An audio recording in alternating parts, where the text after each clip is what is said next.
Off we went, marching onward across a fantastical land, past waterfalls that sprayed rainbowy mist and fields of flowers that looked freshly painted by a post-impressionist.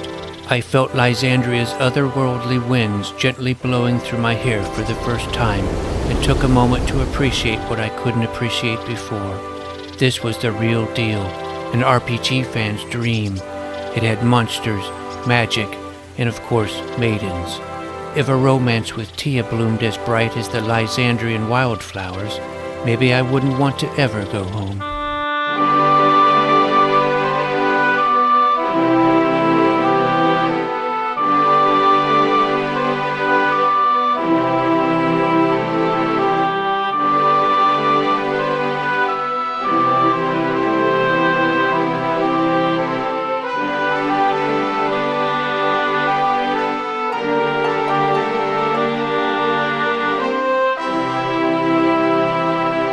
When our legs started to get tired, we sat in a meadow next to a bubbling brook, the grass wet and shimmering under the emancipated sun. I filled my canteen with crystal clear water, and we took turns drinking from it like lovers sharing a bottle of wine. It sure would be nice to have something to eat right about now.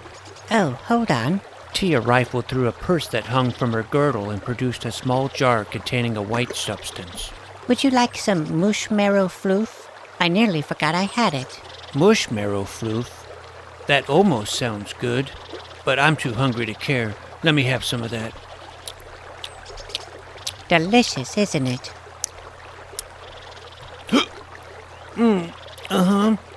Yep.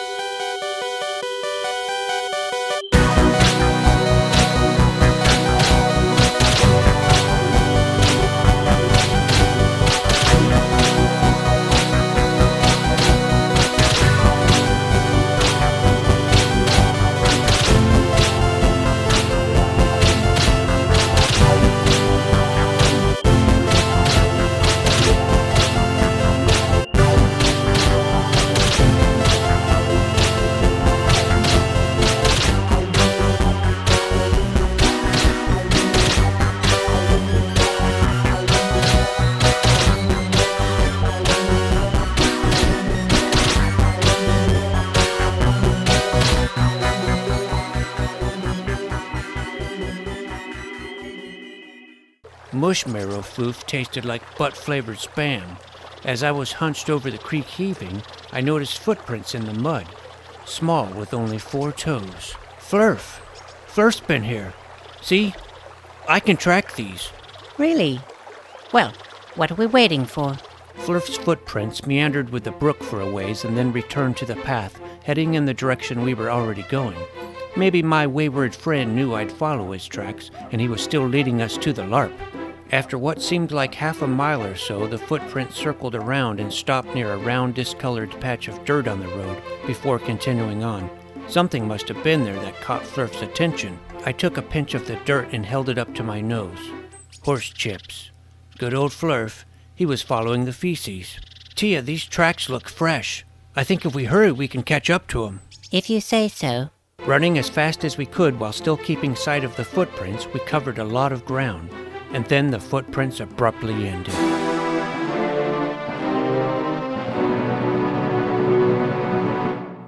Oh no! What happened? Where did he go? Slavers. What? I told you. They prowl this area. The footprint stopped because he was loaded onto a wagon and carried away. No! Not Flurf! I'm sorry, Dickey. He's gone. But we have to find him. We have to find the LARP. But without Flurf, it's hopeless. Look, we're headed towards Marinport, right? It's possible we might find him there before he's sold off in an auction. Okay, then. How far away is Marinport? It can't be too much farther. I can already smell the green sea. It turned out we were closer to Marinport than we realized. Soon we could not only smell the green sea, but hear it too, and before we knew it, the harbor city appeared before us. It was larger than Reapwood by a lot, and I marveled at the lofty clusters of buildings and busy throngs of denizens as we made our way through the narrow cobblestone streets.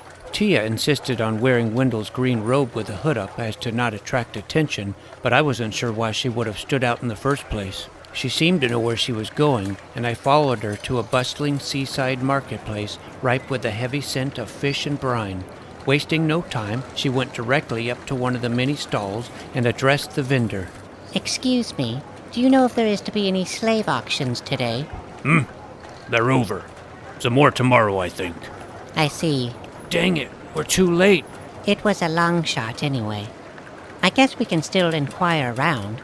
A bizarre creature such as your Flurf would definitely have been noticed. In the meantime, I'm sure we're both positively famished and could use a nice meal. I do have a little bit of pips saved up in my purse. After purchasing some fish, Tia and I found a nearby stone table and ate greedily. Olivia had caught a rat and joined us for dinner as well. It didn't really bother me after what I'd seen Flurf eat. When we finished, we sat in silence for a moment, watching the harbor as the waves lapped the rocky shore and sailing ships of all sizes bobbed up and down along the docks. Next, out of any other ideas, we asked various merchants, dock workers, and market-goers if they'd seen anyone matching the description of Flurf in the area. Most people shrugged or looked at us like we were mad, but finally we had some luck from an elderly fisherman. He'd watched the slave auction earlier in the day and remembered a little purple critter being sold to a wealthy gentleman from some place called Moradonia, who then took him aboard his ship and departed, presumably headed back to his estate. Tia explained that Moradonia was just across the Targean Channel, and with one more bit of good luck, she was able to purchase us tickets on the last ferry boat of the day, bound for that same destination. Along with a dozen other people, we boarded the small single-masted ship and set off across the green sea.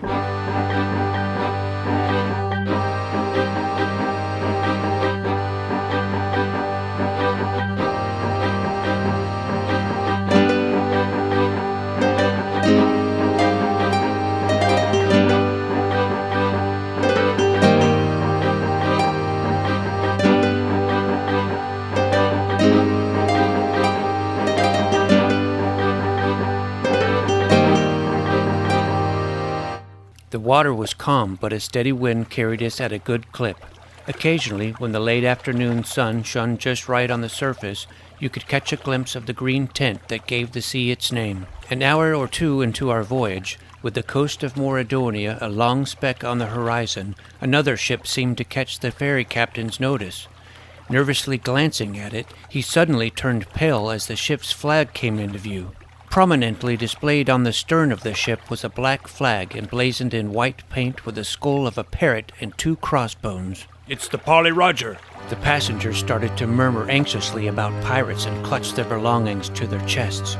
Soon enough, the huge square-rigged frigate confirmed everyone's fears and maneuvered alongside us close enough so that we could all see the men on deck aiming flintlocks at us. Several colorfully dressed corsairs boarded the ferry, followed by a bearded man in a black woolen overcoat with a parrot on his shoulder. The ferryboat captain prostrated himself at the man's feet. Please, sir, from one captain to another, have mercy on us. Why you jabbing at me for? I'm not the captain. My name's Steve. He's the captain. The bearded pirate gestured to the parrot on his shoulder. Or haven't you heard of the dread Parrot Roberts, a.k.a. Blackbeak? Give us all your booty. You heard the bird. Everyone put your valuables into the sack, and then we'll let you be on your way. Don't give these scoundrels anything, Dickey. Once Queen Sibrilia hears of this, she'll hunt every last one of them down like dogs. Their heads will be on pikes. But what about our heads? Oi, you there, lad with the owl. What have you got in your fancy bag? Nothing worth anything. No? And what about you, lass? Where's your loot? Puh. That's all you'll get from me, you scabby sea bass. Walk the plank, walk the plank. You better not lay a hand on her, you lily-livered rapscallions. Hang him from the yardarm. Well, hold on, Captain. Let's not be hasty. If I may suggest an alternative. These two say they've got nothing to give us, but I'd wager they've got something to give our newest mate on the Polly. Hi, send up to Brownbeard. 2 pirates took T and me aboard the pirate ship and led us to the stern, up to the poop deck. Then they quickly left us, as if they were a little afraid. From behind the shadow of the mizzenmast, I heard a familiar voice. Hand over all your poop. Flurf? Then he stepped into view. Dickey? Flurf! Dickey! Flurf! We ran to each other.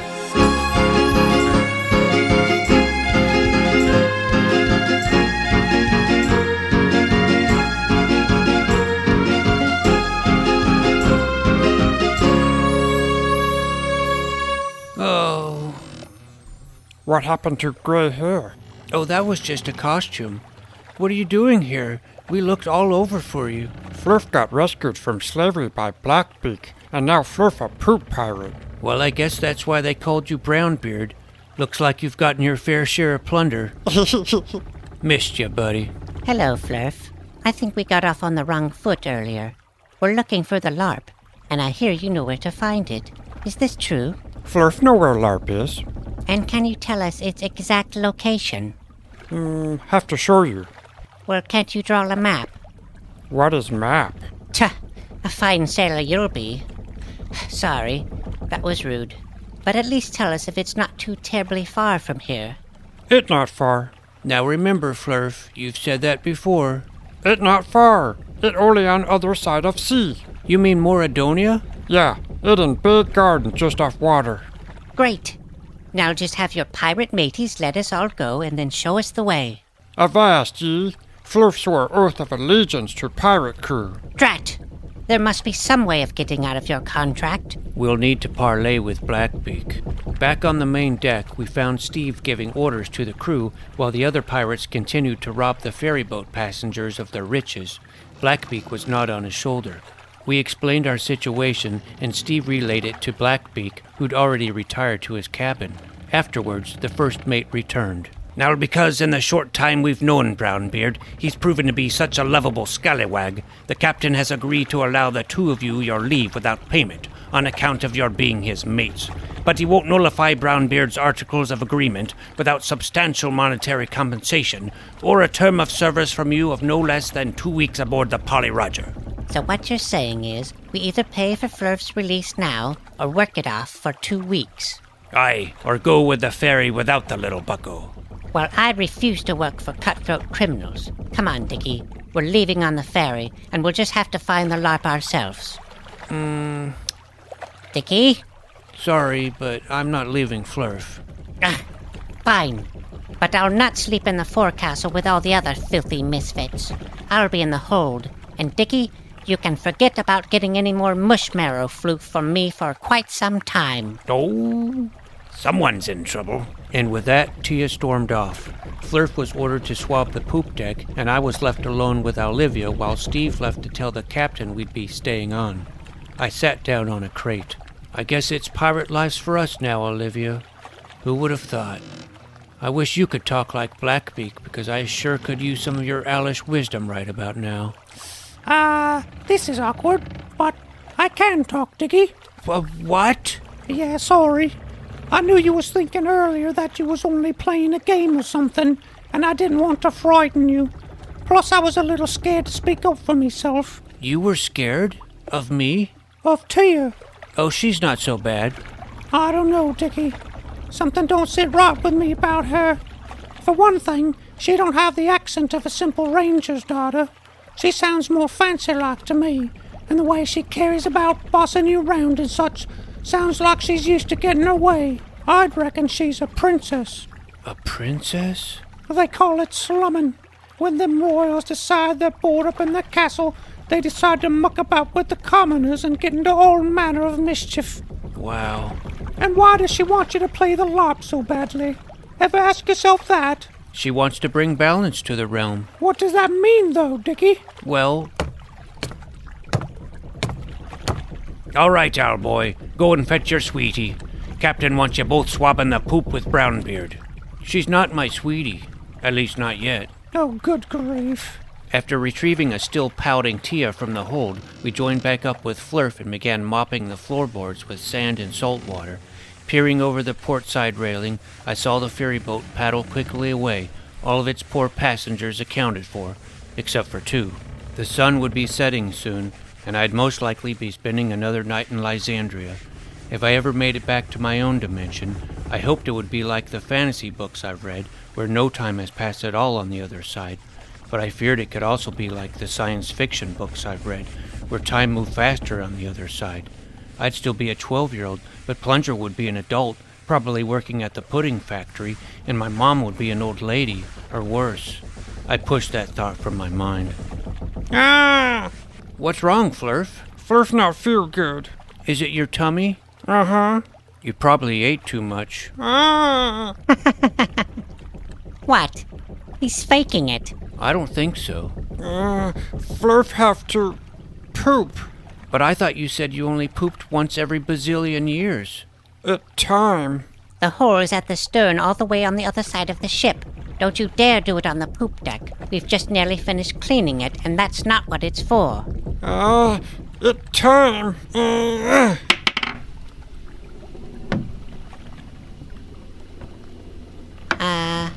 What is that?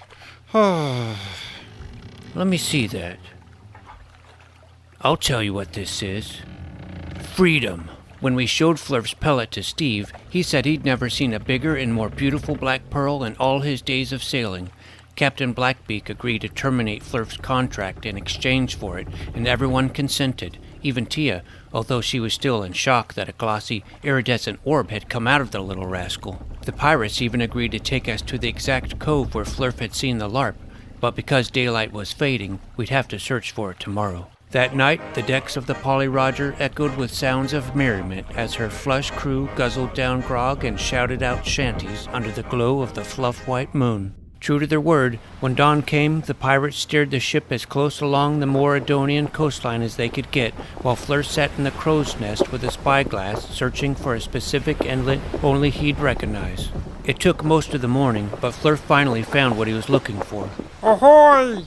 Ahoy!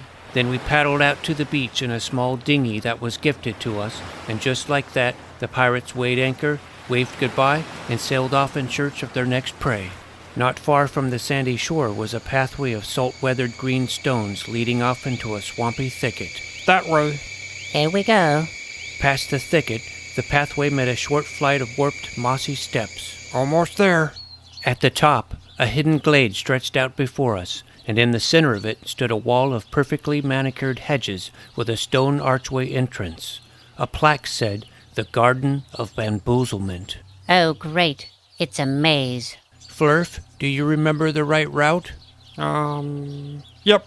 We stepped onto a paved path and stayed close behind our furry guide as he scampered down the twisting hallways of hedges. Just when I thought the maze didn't have any tricks in store for us, we came to a sudden dead end. Uh-oh. Flurf? Gotta go this way, then that way, then up and down, then that way. Okay, Flurf remember now. Backtracking slightly, we took another route and seemed to be once again on the right path. That is, until we came to yet another impasse. Flurf all mixed up. I knew it. You're as lost as a blind owl. Maze is different now. Oh, sure, they must have torn out all the hedges and then regrew them in different places. Makes perfect sense. Speaking of owls, the solution is simple. Olivia, sorry to interrupt your nap, but would you mind giving us a bird's-eye view of the maze? Hoot! With that, the nocturnal strigiform bounded off my shoulder and took flight. But immediately after she'd cleared the tops of the hedges, about 6 feet up, there was the sound of a horn.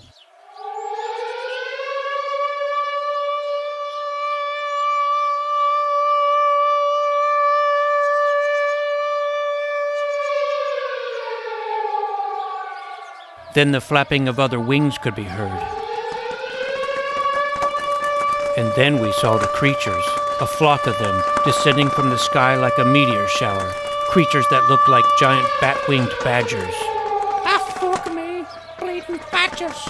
The badgers soared directly towards Olivia, but as soon as she flew back below the hedges, they retreated as fast as they'd arrived, and the alarm ceased. Whew.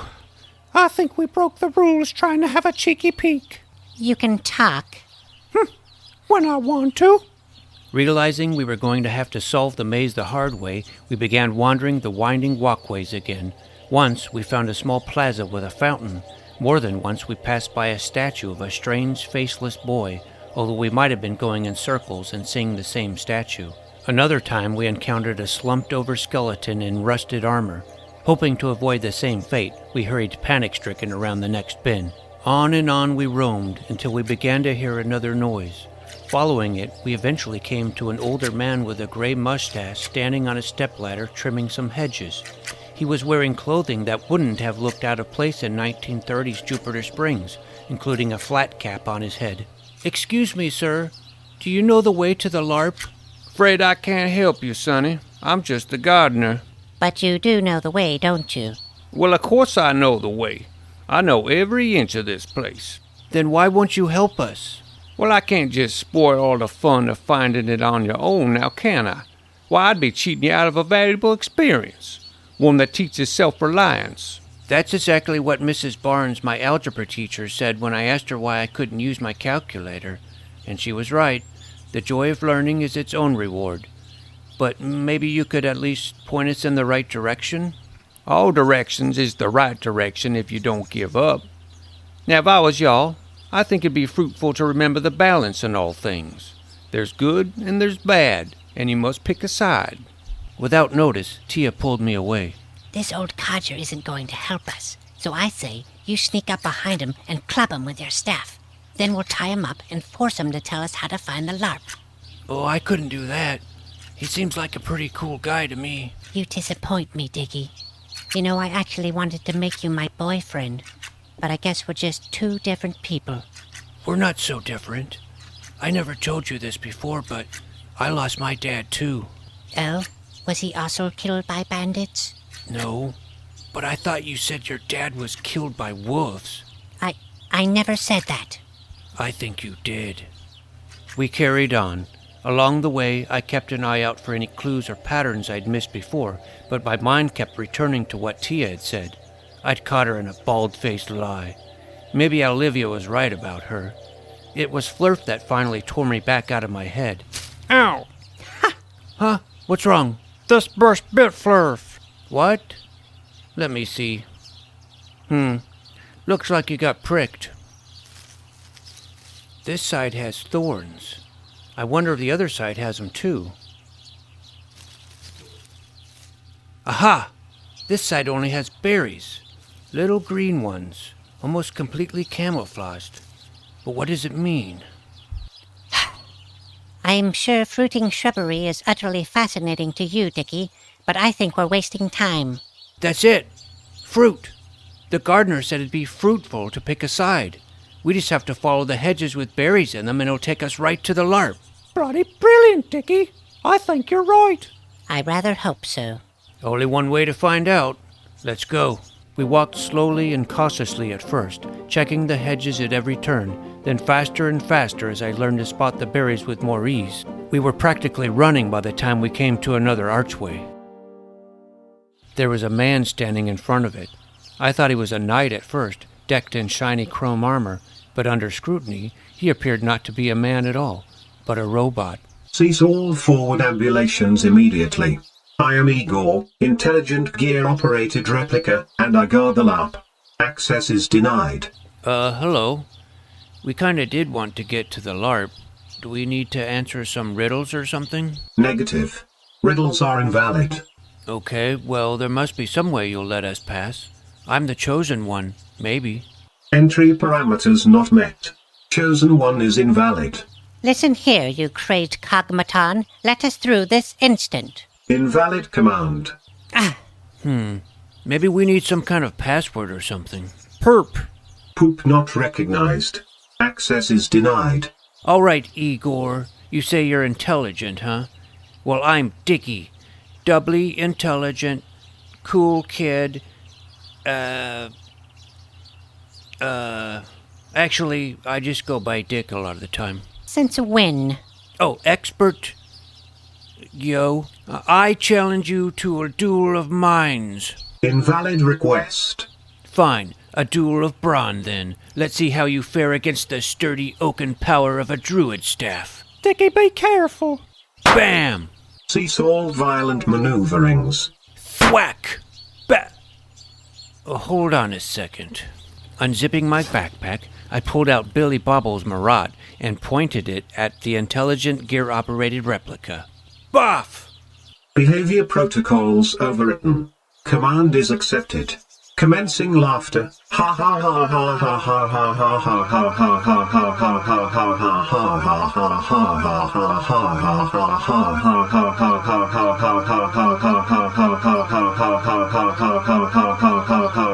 ha ha. Bloody hell! That certainly did the trick. Well, I suppose we're now free to enter. After you, Dickey. Just a minute. Before I put the Marat back, I realized that the face carved onto it was now my own face instead of Billy's. Okay, let's do this. We stepped into a small courtyard. There, upon a marble pedestal, rested a musical instrument about the size of a cello. Its body was U-shaped like that of a lyre, with open strings that glittered like veins of pure silver. But where a lyre normally ended, this device's polished wooden frame continued to curve up, forming a long, graceful neck with a backboard and tuning pegs. We did it. This is what we've come for. That's the LARP? Of course. What did you think it was? A lute? A harp? Don't be daft. I walked over and inspected the LARP. Behind it stood a golden stand with strange sheet music. In front of it sat a low stool with a plush cushion. Well, go on, play it. It almost looks too beautiful to touch. You'd better, Dickey. Stop stalling. All right, hold your horses. Let's see. I can't make heads or tails out of this sheet music. I bet my friend Plunger could read it if he were here. I don't care about your friend Plunger. Now play it. Okay. Yes, Your Royal Highness. What did you call me? I know who you are, who you really are. Oh, then you should have addressed me as Your Royal Majesty. Aren't you Queen Sabrilia's daughter? No, I am Queen Sabrilia. But you're too young to have a daughter, and Billy Bobble said the Queen... Billy Bobble? Billy Bobble is a bumbling bore, and he was referring to my mother Hanra, the Queen Regent. I'm the Queen Regnant, the true, undisputed monarch by right of birth. Now I order you to put your fingers on the strings of the LARP and pluck. I see. You know, everything could change as soon as I do. That's the point, isn't it? It has to change. Well, here goes nothing.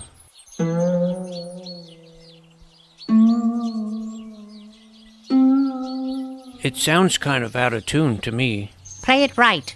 Fulfill the prophecy. I'm trying. It's not fulfilling. No. There's too much wrong in the world. It needs balance. Why isn't it working? Sorry. What's so bad about the way things are? You couldn't understand. I was meant to rule Lysandria. I even had Sirach the Sinister secretly turn my father, King Cassavan, into a muskrat so that I could inherit the crown. But my mother, the Shrew, reigns in my stead, and even when I come of age, the council will never allow me to sit on the throne. They say I'm disturbed. Well... Why, right they are. Spot on. Tia, or Queen Sabrilia, I should say, suddenly produced a dagger from somewhere underneath her dress and pointed it at my throat. The dried blood on the blade was unmistakable. You killed the Ranger Green Hat.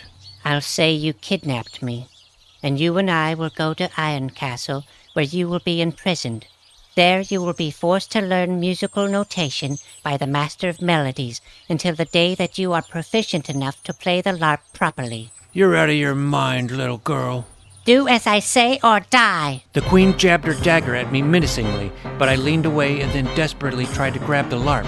Heavier than I thought, the instrument slipped out of my hands and crashed to the ground with a pounding twang.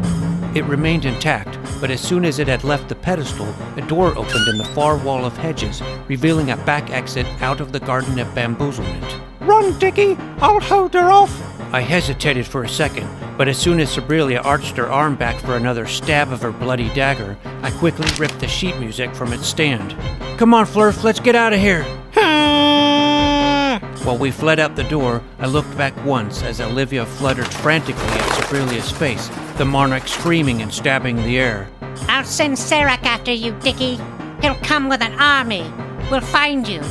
Do you hear me? You can't escape your fate. Pulling Flurf behind me, we entered onto a lush, grassy hillside, with the only way forward being down its steep slope. We slid the whole way down to the base, coming to rest in a cloud of dirt and dandelion puff.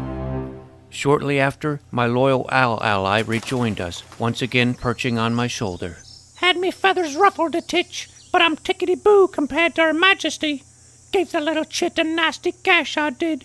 Fair to say she won't catch up any time soon. We made our way through a wide valley full of open meadows and plum tree groves, stopping briefly to let Olivia catch a field mouse, and eventually located a pebbled road. It took us to the gates of a city that resembled a gigantic, sprawling termite mound. Circular windows dotted the mud brick walls, and chimneys poked out at slanted angles. Lattices of sheer steps zigzagged over the whole complex, and everywhere you looked, pint-sized people were busy at work. One of them, a male about the size of Flurf, wearing a floppy hat and worn overalls, greeted us as we entered the city. Welcome. We don't see a lot of visitors in these parts. Will you be seeking room and board? What is this place? You're in the Nooklands. This is the city of Balenook. Are you a dink? Well, that term is derogatory. We're more formally called toddlings. Oh, sorry. I didn't know. Quite all right. Avoiding coming across as insensitive myself, may I ask what to call your furry friend? That's just Flurf. He's a feces-loving, ultra-dimensional, rascally familiar. Righto. Well, my name is Bogue Twinklecheeks, and what shall I call you, sir? You can call me Dickey. Pleasure to meet you. I'll take you to our inn. It's just this way. We don't actually have anything to pay with. Maybe then you can work to earn your keep. I'll set you up with Mayor Jarf Lumpynose. He ought to know of some job in need of doing. We were taken up a spiraling staircase and into a small chamber, the doorway of which I had to slightly duck under. Mayor Lumpynose was a bushy-haired elder with round wire-rimmed glasses and chunky lenses that made his eyes look too small. He was watering his office plants when Bogue introduced us. Something about the mayor's sage, grandfatherly demeanor compelled me to tell him my whole story. The Black Chasm, the LARP, Queen Sabrilia, everything. No doubt the young queen will find her way back to Iron Castle, and then I fear she will indeed sic Serac the Sinister and his army of evil to capture you. For although she may not be in power, she nonetheless has power, especially over Serac, who, it is said, adores her. I would be remiss in my duties as mayor and a member of the good toddling race if I didn't offer you safe haven in our city. But I fear your chances of remaining hidden here while these formidable forces scour the land in search of you are dismally low.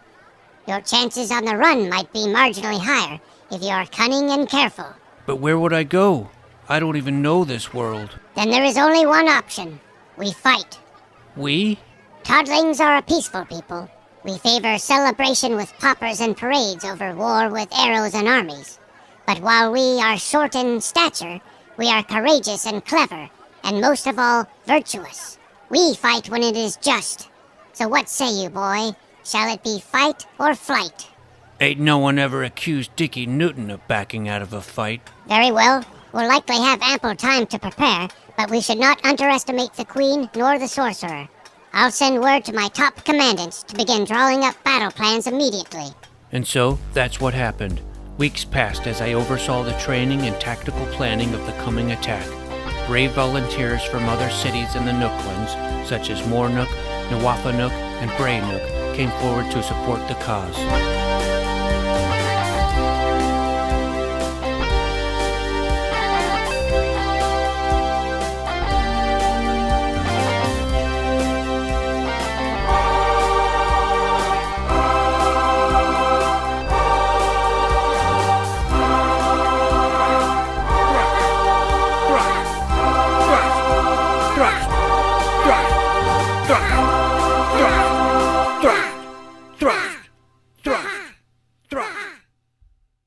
My companions and I stayed comfortably in the inn and were well fed, including Flurf.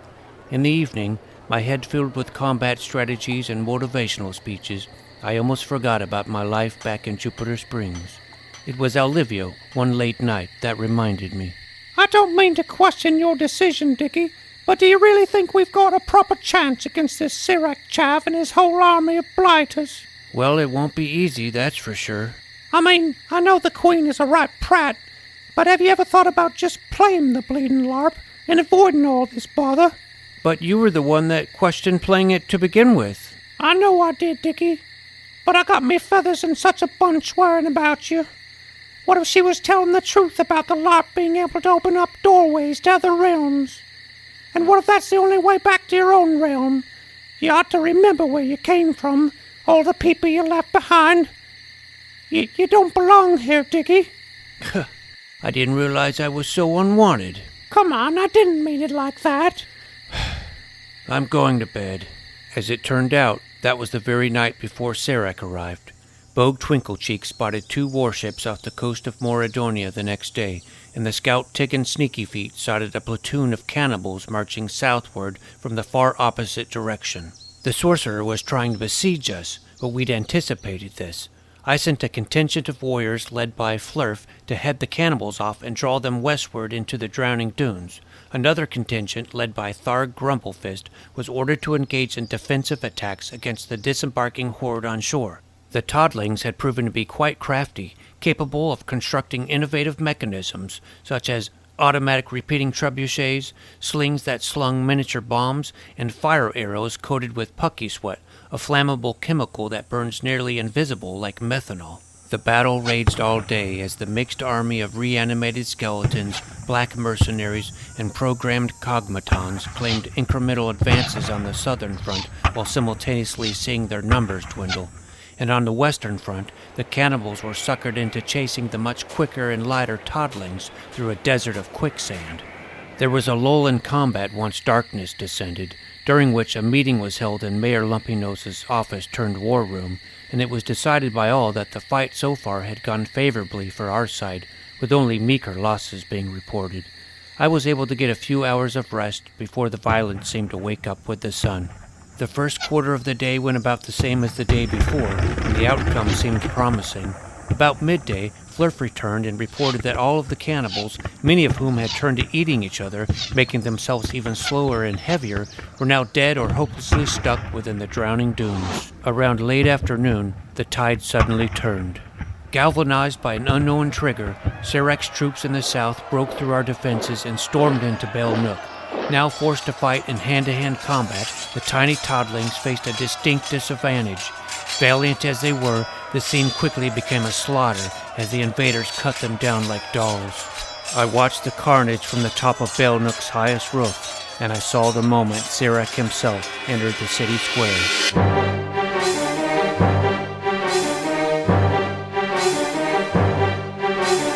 Dickey!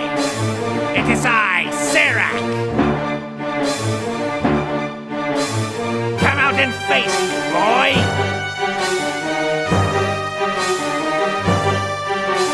Face your destiny!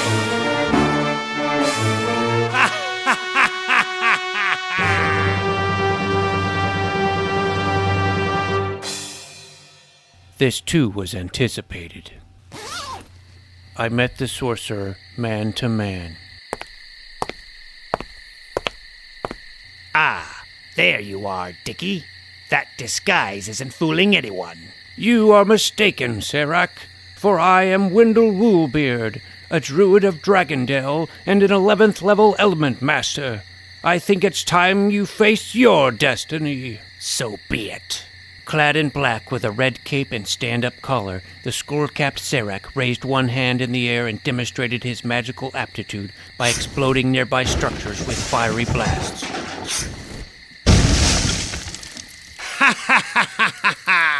Then it was my turn. I thrusted my staff up over my head, giving the cue for the first round of fire poppers to be set off from the rooftops. I cast blossoming bombs!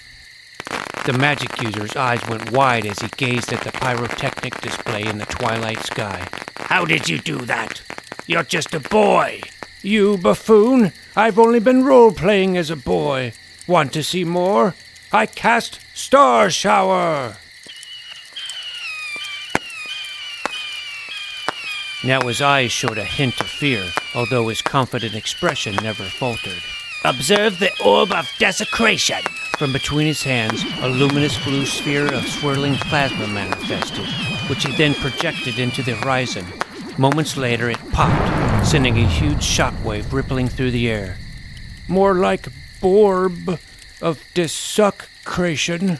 Behold, whistling missiles! Such artful, annihilating power! Spinning pinwheels! Enough! I've seen enough. It is clear that you are a sorcerer of supreme skills. However, I have not yet shown you the full force I wield. Sirek lifted one leather gauntleted hand as if to cast another spell, but nothing happened for a few seconds. Then swiftly, a falcon glided onto his fingers. Meet Feather Flocklear, my extremely loyal companion. Feather, attack! At once, the peregrine launched itself at me with outstretched talons, but before it could get near, it was met with a streaking comet that looked exactly like Olivia Houghton-John.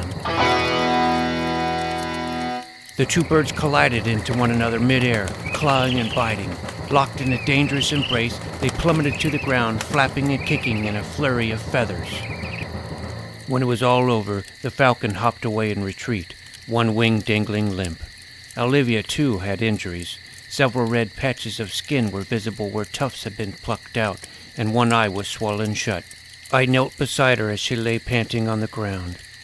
I'm sorry I got testy with you the other night. Oh, Dickey, I don't give a hoot about that. I just want you to be safe. I'd kiss you if you weren't an owl. Oh, kiss me anyway. Mwah! My falcon! What has she done to my dear Feather? That's nothing compared to what I'm going to do to you. I have to go now. I haven't eaten dinner, and I have to get up early tomorrow.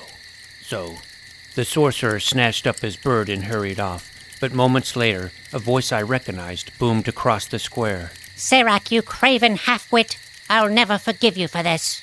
The queen herself, now dressed in elegant studded leather armor, strolled into view and spoke to the mass of invaders huddled around her. Your commander failed you. He was fooled by fire poppers, a stupid invention of the Dinks. Now I command you to capture the LARP Dickey and kill anyone who stands in your way. No. No more bloodshed. I'll willingly come with you. I'll play the LARP as long as you tell your army to lay down their arms. If not, I'll incinerate this sheet music in the flames of the rubble at my side. Very well. The battle is over. We'll set sail for Cranwell at once. Dickey? It's okay, Flurf. Let's go, Dickey. I gave a nod to Olivia. It's okay. I boarded one of the great warships anchored at the coast, and we sailed through the night. I was kept in the brig without so much as a blanket or a pillow, but managed to sleep soundly the whole way to the capital city. We put in at the harbor in the morning, and I was taken by wagon on a paved road winding up a sloping escarpment. At the top sat Iron Castle, basking in the dawn's purple glow, as real as could be. As for the interior, I mostly became acquainted with the castle dungeon. Sabrelia had, as she'd threatened, told her mother and the council that I'd kidnapped her, and they'd been obligated to treat me as a prisoner, although secretly I think they didn't believe her. For the next 2 weeks, I received daily lessons in my cell from Lyle Frillgood, the master of melodies, learning to read the notes on the sheet music and practicing on a replica LARP. I probably needed more than 2 weeks, but Sabrelia, unlike Lyle, was impatient and could wait no longer. After some protest, it was reluctantly agreed that a public ceremony was to be held on the castle yard, wherein I would pluck the legendary LARP that the young queen had triumphantly retrieved, bringing balance to the realm.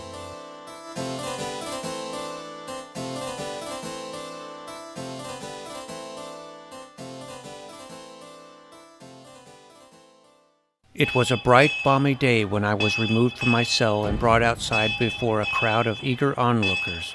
I learned later that Flurf and Olivia, her wounded wing mending in a sling, as well as many of the toddlings, had traveled from the Nooklands to see me. The nobility watched from a nearby grandstand that had been built for the tournaments. The LARP, along with the original stand and stool from the Garden of Bamboozlement, awaited me atop a rug-draped platform. I took a seat, and Her Royal Majesty stood next to me.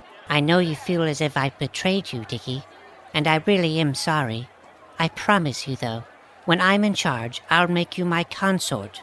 Now, would you, at last, complete your destiny as the chosen one, and pretty please play the bloody LARP? I took a deep breath, placed my fingers on the strings, and squinted at the sheet music. Sabrilia grinned, and then I began to play.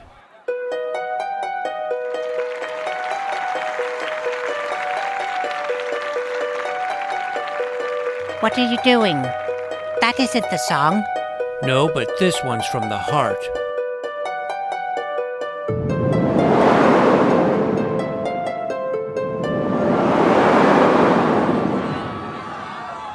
Suddenly, to everyone's astonishment, a plain wooden door appeared out of thin air at the other side of the platform.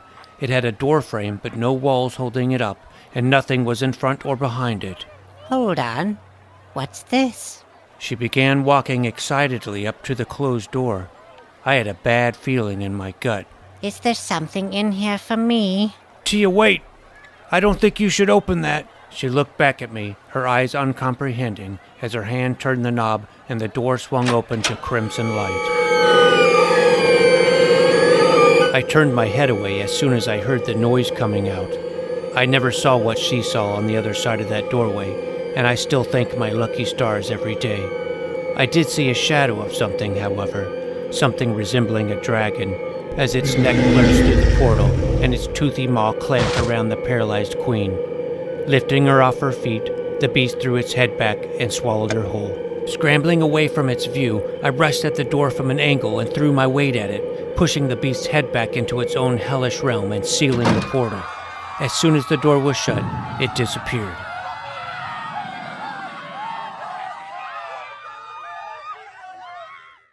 And that's how I brought balance to the realm. With Queen Sabrilia's death, Hanra remained regent until she discovered that Sarek had turned her husband into a muskrat. Before the disgraced sorcerer was imprisoned, he was forced to undo his spell, and King Cassavan, who'd been found swimming naked in the moat, was restored as the rightful ruler of Lysandria. A week later, another ceremony was held in the Great Hall of Ironcastle. Seated in his high throne, the proud king bade me to kneel before the dais, and I was made a knight of the realm. Flurf and Olivia became my squires. Billy Bobble and the other Yester-Jesters were pardoned for their crimes and rehired at court. Finally, as an additional reward, I was given a new set of custom dice, handcrafted by Sir Chauncey Summers, the master of games. One day, after the excitement had died down and life as a knight of Lysandria had become monotonous, I decided to go slumming in Crownwall with Flurf and Olivia. Wandering the streets wearing my old Wendell Woolbeard costume and backpack, I happened to notice a poster in an alleyway for a new tavern opening up soon. The name said Fluids of Flagondale. I stopped and stared at it, an unexpected surge of nostalgia overtaking me. Olivia, who'd been hitching a ride on my shoulder, flew off and perched on a window ledge facing me. Is something the matter, my lord? Just thinking about Jupiter Springs. I guess I really miss it. My mom, my friends, Nintendo, Marshmallow Fluff, even Druids of Dragondale. Never did find a way back to my own dimension. Flurf know how to get there. What? You know how I can get home? Sure, Flurf can show you. Well, show me. Okay. Flurf clapped his hands together, and all of a sudden, a wormhole appeared above my head. The next thing I knew, I was getting sucked straight up into it. Goodbye, Dickey. Goodbye. Then there was darkness, my old friend.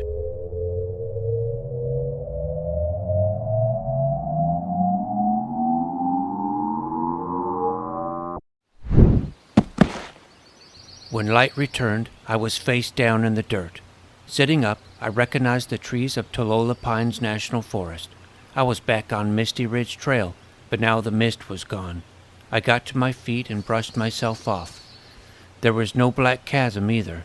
My watch said 2:37 p.m. It had only been 1 minute. As I was standing there chuckling to myself, I heard fast footsteps approaching. Then, bursting into view, was an out-of-breath boy, my friend and nemesis, my phremesis, Jimmy Smedley. Oh, hey, Dickey. Cool Gandalf costume. Guess what? I'm going into a magical fantasy world where I'm the chosen one that will restore harmony to the land. I just have to find the opening. It should be around here somewhere. Ha! Good luck with that, Jimmy. I walked off. After a minute, I started to run. I couldn't wait to get home. Leaving a dust storm in my wake, I tore over the trails like a wild stallion and then hit pavement like a bitch in Camaro. The wind on my face, Jupiter Springs seemed to rush past in a smear of colors, but I didn't stop until I was back in Moonstone Hills and at the front door of my house. Charging up the stairs to my room, I collapsed onto my bed.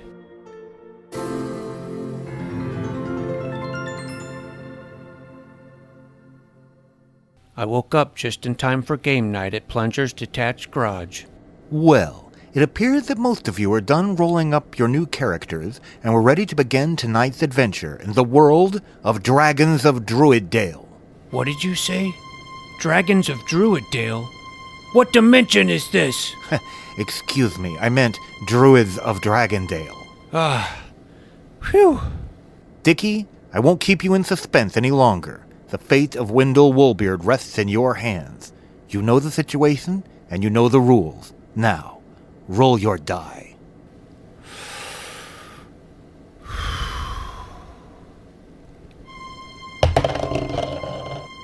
Yes!